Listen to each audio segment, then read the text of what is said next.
This video tutorial will walk you through a loaded asana flow. So basically taking you through a power yoga sequence, integrating a 5 or 7 pound mace. I'm gonna start with the 5 because I know a lot of yogis are a little intimidated by this giant weapon. And if you're wondering the historical significance of the steel mace, which is modeled after an ancient tool called the gada, G-A-D-A, you can look that up. The gada is a ancient weapon that was used throughout history to train warriors for battle, and you'll also find many different Hindu deities holding a mace in various positions. So when the mace is held down below or on the lap, generally this signifies that it is a time of peace. If the mace is held in a crossbody top position, it symbolizes that there's agitation and we're ready to go to war. And then there's other different mace movements, such as the uppercut, which those movements, when you're holding the mace in that position, that striking position, they take on more of a fighter mentality, and you won't necessarily see those with the Hindu deities. So definitely look into steel mace mythology. We do cover a bit of that in my Steel Mace Vinyasa 100-hour curriculum as well. So for the general practitioner, you want to start with your mat spread out and then your mace. I like to have my globe on the left and the handle on the right when I'm starting my flow. Now, assuming that you've already gone through your 3 elements of priming, condition, and you're moving into your loaded flow, this would occur about 45 minutes into practice. You've primed all of your muscle groups to yield the load, you're comfortable with mace mechanics, and you're getting into the loaded asana. Now, loaded asana is going to supercharge your yoga. It's going to make you much more focused, turn on all of your stabilizing muscles in your hips, your deep inner core, and your shoulders. Definitely try it out. It is an amazing fortification of the yoga practice. So starting in mountain pose, inhale, circle, sweep the arms up, look up.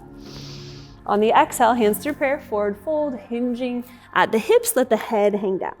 Inhale, halfway lift, coming to a flat back. Exhale, fold. Step back to a high plank. See that you have integrity in your high plank, glutes are on, shoulders are packed. Wrap the eye of the elbow forward, shift your shoulders beyond your wrist, lower down, chaturanga. Make a plank with your arms. Inhale, upward facing dog. And exhale, downward facing dog. Now, the general athlete has tightness in the hamstring, so I always recommend to bring a bend to the knees, find torque in your legs, press your shoulders back. If you need to modify, you can unshrug the shoulders away from the ears. Inhale, peel the right leg up, 3-legged dog. Exhale, knee to nose. Spiral the back foot down. Pick up the mace in an over-over grip. Row the mace to the chest. And then slide the mace into a prayer position. Pack the shoulders, first setting the legs. Modified holding the mace in prayer. Eventually, over time, you can elevate your mace into a 2-handed torch position here. Breathe, stabilize, ground deeper into the front leg. Tone the back glutes, square the hips. Float the mace down with control. Take a mid grip. Externally rotate the front arm, the back hip, adjust it. Find modified side flag here. So again, fortifying the asana, finding that load. Notice my mace is vertical, my spine is vertical, so I'm using that proprioceptive feedback of my mace to avoid being in a forward leaning position or backward. Eventually coming into my full side flag. Mace switch, find leverage, inhale, bring the mace behind the back. Exhale, bring the mace into the back hand. Extended side angle, tilt the mace slowly up towards the sky with control. Find inversion in the wrist, tone the back glute. Keep your eye gaze on the mace.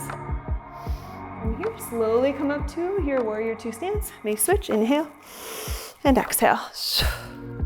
You can definitely choke down on the mace as you get more advanced. We're here. You can also integrate a partial swing, mace switch. You can move into Trikonasana, triangle pose. Straighten the front leg. Tilt the mace up with control. Find that perfect alignment. The mace balancing over the arm, engage the bottom legs. Slowly move out with control, mace switch, bend into the front leg. Reverse warrior, inhale. Notice I'm lining up my mace and my arm together here, creating that torque, mace switch. Slow, if you like. And then reverse guard. From here, cartwheel the mace around over the top, square the hips, create stability here first. Pack the shoulders, hinge forward. If you need to modify, we're here. And then take it through a vinyasa flow. High plank, shift the shoulders forward, chaturanga, low plank. Inhale, upward facing. Exhale, downward facing dog. 2 to 3 breaths in every pose. Working on alignment, working on torque, integrating the mace into the asana.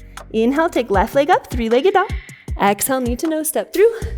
Spin and anchor the back foot down. Row the mace, torque. Stack it, prayer. And breathe. Two-handed torch. Spiraling the mace up, arms are straight, shoulders are packed. Yes, it's asymmetrical, but we're working on balance. Slowly float the mace down, side flag, adjust the legs. Moving through space with ease.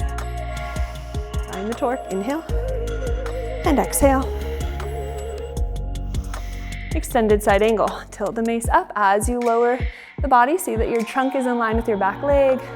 Marry the mace to your arm, choke up as much as you need, and breathe. Float it back with control, mace switch, inhale, and exhale. Reverse warrior.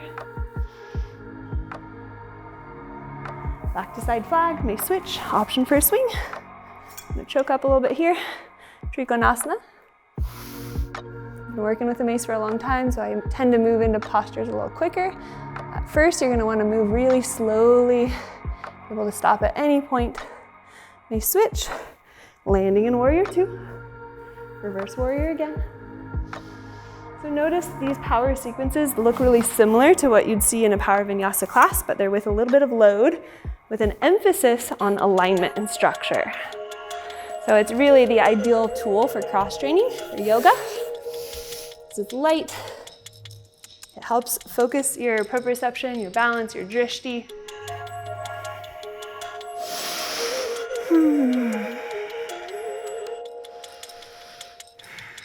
From down dog, inhale, lift the heels. Exhale, bend the knees, walk, jump, or float the feet to meet the hands. Inhale, half lift. Exhale, fold over the legs. Inhale, circle, sweep, arms up.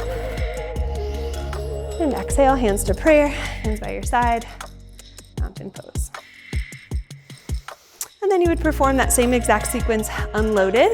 And what you'll find is when you take that load away, you're gonna feel greater activation and a greater proprioceptive awareness, which means being able to sense your body and your arms where they are in space without looking, and just being able to step fluidly into positions without second guessing yourself. So really phasing off your inner critic, your prefrontal cortex turns off and phases off when you're in flow state, so you can have more confidence and ease in the postures. So this is a flow from Steel Mace Vinyasa. Check out the program. I've got my 100-hour curriculum running all year long, and I'll be hosting seminars, office hours, and movement labs every single weekend. And I'm pumped to find the next phase, the next generation of yoga and movement coaches.